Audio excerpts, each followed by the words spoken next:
आज इस वीडियो के माध्यम से आप लोगों को इंट्रोडक्शन ऑफ वेक्टर है ना, वेक्टर होता क्या है इसके बारे में हम लोग पढ़ेंगे।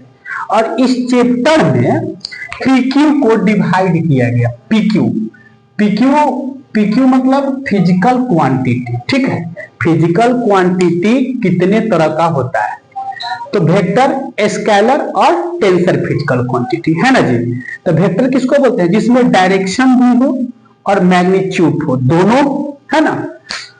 और स्केलर में केवल मैग्नीट्यूड होता है, डायरेक्शन नहीं होता है।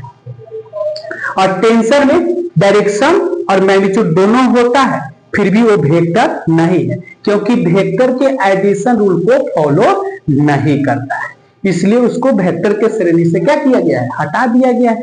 स्पेशल इसको टेंसर फिजिकल क्वांटिटी के ग्रुप में रखा गया है। और ये टेंसर फिजिकल क्वांटिटी आप लोगों को अप टू इंटर मतलब 12वीं तक नहीं पढ़ना है, 12वीं के बाद ग्रेजुएशन के फर्स्ट ईयर में आप लोगों को है ना टेंसर फिजिकल क्वांटिटी के बारे में पढ़ना है। और कुछ एग्जांपल भी दिए थे, जैसे कि धारा ही दिए थे, इलेक्ट्रिक करेंट, वो टेंसर फिजिकल क्वांटिटी होता है। और ये सब को अभी स्केलर में ही रखा गया है ना। विद्युत धारा कौन सा राशि है, आदिश भौतिक राशि, स्केलर फिजिकल क्वांटिटी है, ठीक है। तो वेक्टर को रिप्रेजेंट कैसे करेंगे, represent of vector, represent of vector. तो इस तरह से लाइन सेगमेंट को, एक ज्योमेट्रिकल लाइन सेगमेंट द्वारा वेक्टर को रिप्रेजेंट किया जाता है ना। तो जैसे कि वेक्टर मान लो वहां यहां से लेकर यहां तक इसमें एरो लगा हुआ रहेगा है ना। और ये वेक्टर को पूरा क्या बोलेंगे, ओ ए, इस पर क्या देंगे, एरो का साइन देंगे है ना, एरो का साइन देंगे, ठीक है। तो इसमें मतलब ये क्या शो कर रहा है कि डायरेक्शन है, इट हैज डायरेक्शन है ना। तो इस चीज को हम लोग पढ़े हैं पॉइंट कि वेक्टर कैसे रिप्रेजेंट किया जाता है ना जी। उसके बाद दूसरा पॉइंट पढ़े हैं modulus of vector, modulus of vector. एक बात पढ़े पोजीशन ऑफ वेक्टर। तब किसी प्लेन को डिवाइड कर दिए 3 सेक्शन में, X, Y and Z. X वाला को आई वेक्टर से रिप्रेजेंट करते हैं, और वाई वाला को जे वेक्टर से रिप्रेजेंट करते हैं, और जेड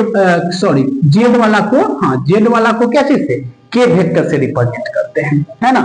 तो इसका अगर मान लो कि एक्स वाई में वेक्टर दिया हो, पोजीशन वेक्टर के फॉर्म में है, तो मॉडुलस इसको हिंदी में बोलते हैं मापांक है ना, मॉडुलस ऑफ वेक्टर्स कैसे निकालेंगे।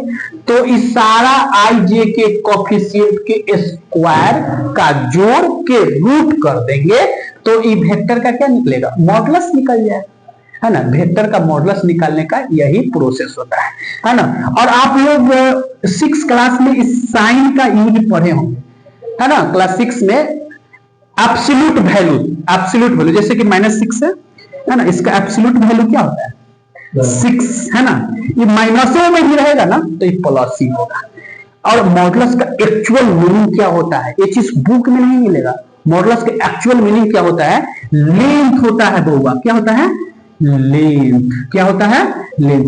और length never in negative forms, negative में नहीं होता, इसीलिए इसमें नेगेटिव ही वैल्यू होता है, तो क्या हो जाता है, वो पॉजिटिव हो जाता है। मॉडुलस का मतलब लेंथ ही होता है। Thanks to all of you.